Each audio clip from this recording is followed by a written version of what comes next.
एक ठाकुर जो अपने जीवन में कुछ और धन कमाने की इच्छा रखता था, उसने रोजगार की तलाश में दिसावर की यात्रा करने का मन बनाया। प्रस्थान करने से पहले उसने अपने घर की पूरी देखरेख का जिम्मा अपने ही पड़ोसी एक सुनार को सौंप दिया। घर में केवल ठाकुर की पत्नी ठकुरानी के अलावा और कोई संरक्षक नहीं था। इस मौके का फायदा उठाकर सुनार ने ठाकुर के विश्वास का घोर उल्लंघन किया और ठकुरानी को अपनी प्रेमिका बना लिया। यह अनैतिक संबंध बनने के बाद सुनार अब नियमित रूप से ठकुरानी से मिलने उसके घर आने लगा। 2 या 3 वर्ष बीतने के बाद ठाकुर अपने वतन को वापस लौटा। वह परदेश में अच्छी मेहनत करके 400 रुपये की मुद्राएं और सवारी के लिए एक तगड़ा ऊंट लेकर आया था। वापस आते समय रास्ते में उसे तेज प्यास लगी तो वह जल पीने के लिए एक पुरानी बावड़ी यानी सीढ़ीदार कुआं पर रुका। संयोग से उसी समय वहां एक जाट भी पानी पीने आया। ठाकुर ने देखा कि जाट के वस्त्र अत्यंत सादे थे और वे मिट्टी से सने हुए मैले कुचैले दिख रहे थे। ठाकुर के पूछने पर जाट ने आत्मविश्वास से परिचय दिया कि वह फलां गांव का जाट है और वह एक स्थान से न्याय का फैसला करके अपने गांव लौट रहा है। एक न्यायाधीश को ऐसी साधारण पोशाक में देखकर ठाकुर को अनायास ही हंसी आ गई। ठाकुर ने भी अपना परिचय दिया और उदारता दिखाते हुए जाट से कहा, आप मेरे साथ ऊंट पर सवार हो जाइए। आपके गांव का रास्ता इसी राह पर पड़ेगा। मैं आपको वहीं ससम्मान उतार दूंगा। दोनों उस ऊंट पर सवार होकर आगे चल पड़े। रास्ते में ठाकुर ने जाट से एक रोचक चर्चा शुरू करने की इच्छा व्यक्त की।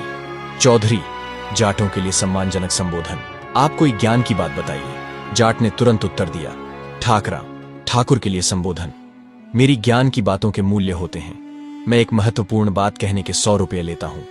ठाकुर ने बिना संकोच किए जाट को 100 रुपये दिए और अत्यंत ध्यान से वह पहली सीख सुनी। स्त्री का विश्वास कभी नहीं करना चाहिए। इस बात से प्रभावित होकर ठाकुर ने जाट को 200 रुपये और दिए और उससे 2 और अमूल्य शिक्षाएं सुनी।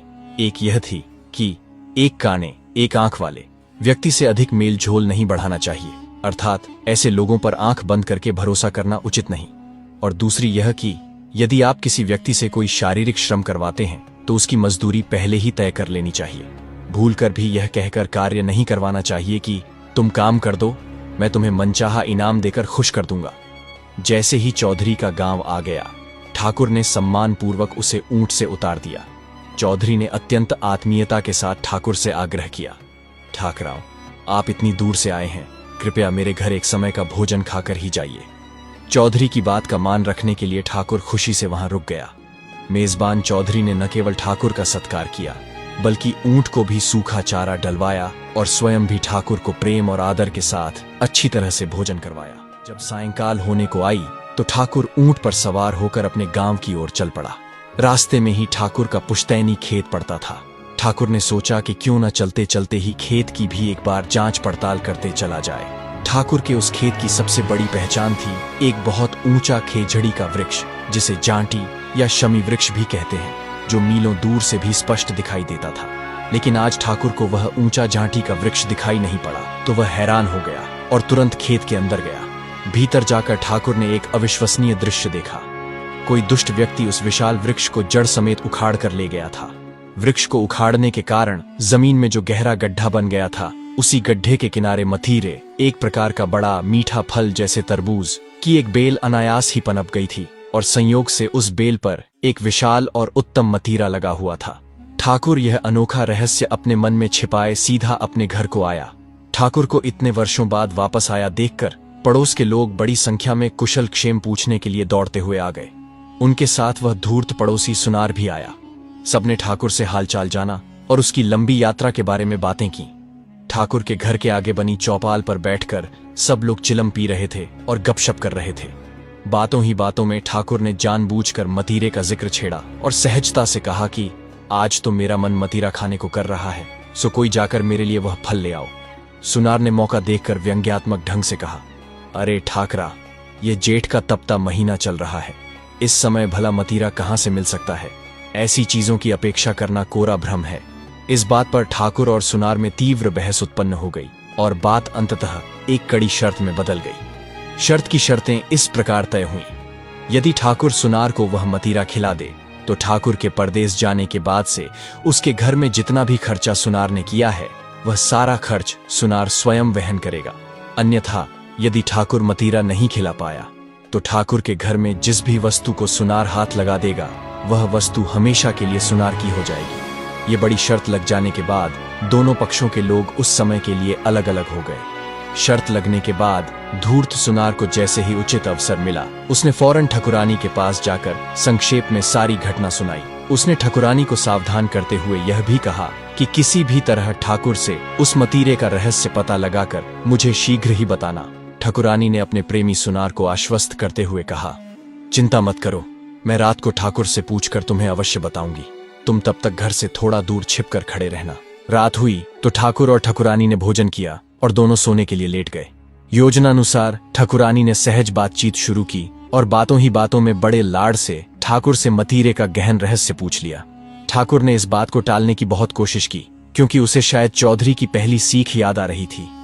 लेकिन ठकुरानी अपनी बात पर अड़ी रही और भावनात्मक दबाव बनाते हुए बोली, अगर आप यह भेद मुझे भी नहीं बताएंगे तो फिर किसको बताएंगे? सबेरा होते ही तो आप सुनार को मतीरा खिला ही देंगे। रात भर में क्या हो जाएगा? मैं भला किसे जाकर यह रहस्य कहने जाऊंगी? ठाकुर, जो लंबी यात्रा और दिन भर की भागदौड़ से थका हारा था, अपनी पत्नी के प्रेम और झूठे आश्वासन के आगे पिघल गया और उसने मतीरे का सारा रहस्य ठकुरानी को बता दिया।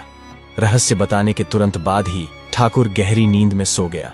ठाकुर के सोते ही विश्वासघाती ठकुरानी उठी और शौच के लिए बाहर जाने का बहाना बनाकर चुपके से घर से बाहर निकली। बाहर खड़े सुनार को उसने दबे स्वर में मतीरे का पूरा भेद बता दिया। भेद मिलते ही सुनार ने एक पल की भी देरी नहीं की।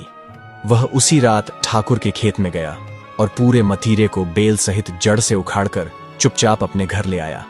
अगली सबेरा हुआ तो ठाकुर, सुनार और गांव के बहुत से लोग शर्त का निपटारा करने के लिए ठाकुर के खेत पर गए, लेकिन वहां तो मतीरा पहले ही गायब हो चुका था। ठाकुर अपने ही घर के विश्वासघात के कारण शर्त हार गया।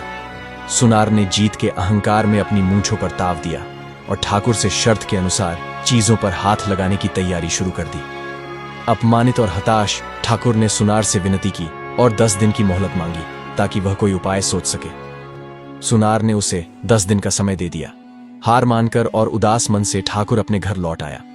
हार और अपमान से दुखी ठाकुर अपने मन में पूरी तरह निश्चित हो चुका था कि ठकुरानी ने ही विश्वासघात करके सारा दांव बिगाड़ा है।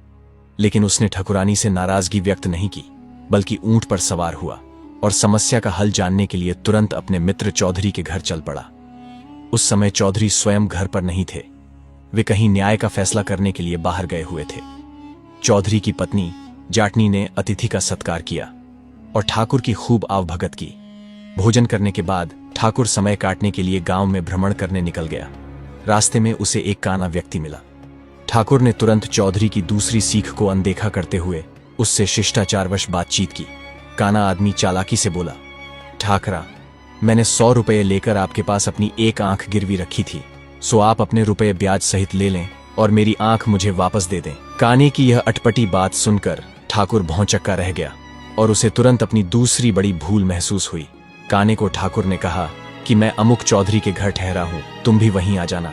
ठाकुर फिर आगे बढ़ा और उसने देखा कि उसका एक जूता पूरी तरह फट गया है, सो उसने सोचा कि इसकी मरम्मत करवा ली जाए। उसने जूते गांठने वाले एक चमार को अपना फटा हुआ जूता दिया और कहा, इस जूते की मरम्मत ठीक ढंग से कर दो, मैं तुम्हें मनचाहा इनाम देकर खुश कर दूंगा। चमार ने जूता ठीक कर दिया तो ठाकुर ने उसे 1 रुपया देते हुए कहा, लो, अब तो संतुष्ट होना। ठाकुर ने सोचा कि वह 2 आने की मजदूरी के बदले इतना अधिक दे रहा है, इसलिए यह आदमी बहुत खुश होगा। लेकिन चमार ने असंतोष दिखाते हुए कहा, नहीं, मैं खुश नहीं हुआ। तब ठाकुर उसे 2 रुपये देने लगा, लेकिन चमार फिर भी संतुष्ट नहीं हुआ। अंत में ठाकुर ने चमार को 10 रुपये देकर खुश करना चाहा, फिर भी चमार प्रसन्न नहीं हुआ। इस घटना से ठाकुर ने तीसरी बार अपनी गलती महसूस की, मजदूरी पहले तय न करने की। उसने चमार से भी कहा कि मैं अमुक चौधरी के घर ठहरा हूं, तुम वहीं आ जाना, वहीं मैं तुमको खुश कर दूंगा। ठाकुर लौटकर चौधरी के घर पहुंचा तो उसने देखा कि चौधरी स्वयं भी लौट आए हैं और वे दोनों दोगले काना व्यक्ति और लालची चमार भी वहीं बैठे हैं। ठाकुर ने चौधरी से शिष्टाचार किया और सारी घटना, शर्त हारने से लेकर रास्ते में हुई काने और चमार वाली घटनाओं तक शुरू से अंत तक कह सुनाई। चौधरी ने गंभीरता से ठाकुर को ढाढ़स बंधाया और कहा कि तुम चिंता मत करो, सब काम ठीक हो जाएगा। सबसे पहले काने आदमी की बात सुनकर चौधरी ने कानूनी लहजे में कहा, ब्याज सहित तुम्हारी तरफ 160 रुपये बनते हैं, सो तुम रुपये दे दो और अपनी गिरवी रखी हुई आंख ले लो। काने आदमी ने धूर्तता दिखाते हुए कहा, इस वक्त मेरे पास 110 रुपये हैं, सो वे तो ले लो, बाकी रुपये अभी ला देता हूं, लेकिन पहले मेरी आंख तो मुझे दिखलाओ। काने की यह मांग सुनकर बुद्धिमान चौधरी ने अपनी पत्नी जाटनी को पुकार कर कहा कि हटड़ी यानी पुराने ढंग की वह दीवारों में बनी हुई अलमारी के भीतर रखे कुल्हड़ मिट्टी के पात्र में बहुत सी आंखें पड़ी हैं, सो उसमें से इसकी आंख निकाल कर ला दो। जाटनी ने अपनी छोटी बेटी के हाथ कुल्हड़ में से हिरण की एक आंख निकालकर भेजी, लेकिन काने ने झट से कहा, यह आंख मेरी नहीं है। जाटनी ने दूसरी आंख भेजी, लेकिन काने ने उसे भी स्वीकार नहीं किया।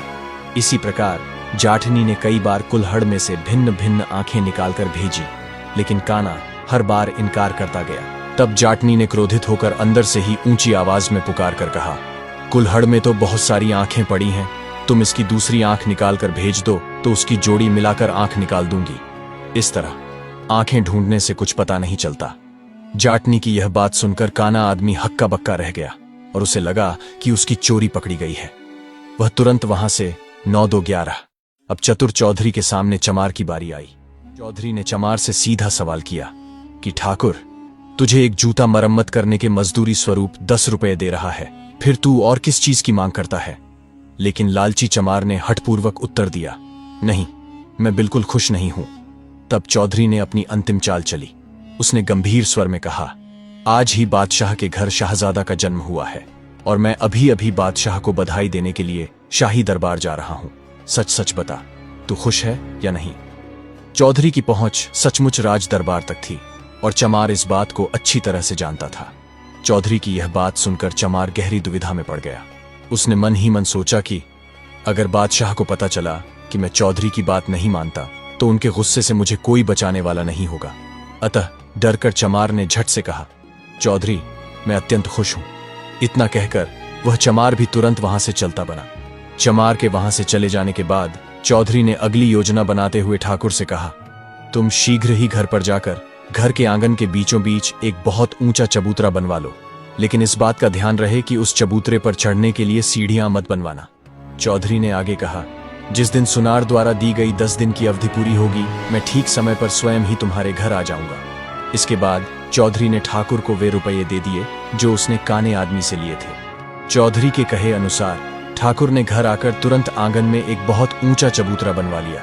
जैसा कि निर्देश था, उस पर चढ़ने के लिए कोई सीढ़ी नहीं बनाई गई। ठीक समय पर बुद्धिमान चौधरी भी ठाकुर के घर आ गए। चौधरी ने अपनी योजना के तहत ठकुरानी को उस ऊंचे चबूतरे के ऊपर बिठा दिया। इसके बाद उन्होंने एक बांस की बनी हुई लंबी सीढ़ी को चबूतरे से सटाकर सीधा खड़ा कर दिया। फिर चौधरी ने ठाकुर के घर की सभी वस्तुएं बाहर निकलवाकर आंगन में व्यवस्थित ढंग से रखवा दी।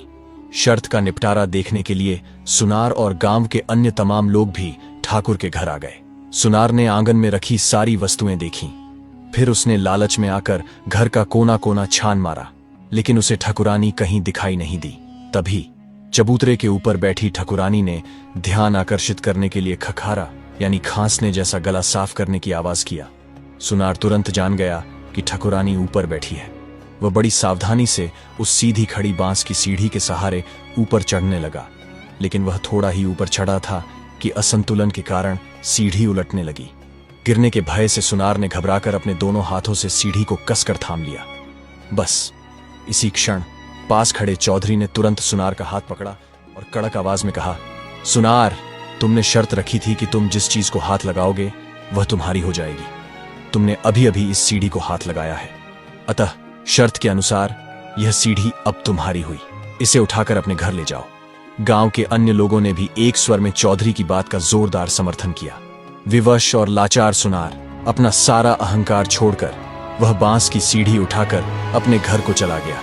सभी उपस्थित लोगों ने बुद्धिमान चौधरी के अनोखे न्याय और चतुराई की भरपूर प्रशंसा की। न्याय हो जाने के बाद चौधरी ने वे 300 रुपये भी ठाकुर को लौटा दिए जो उसने पहले ज्ञान की बातें कहने के बदले ठाकुर से लिए थे। ठाकुर अत्यंत भावुक हो गया।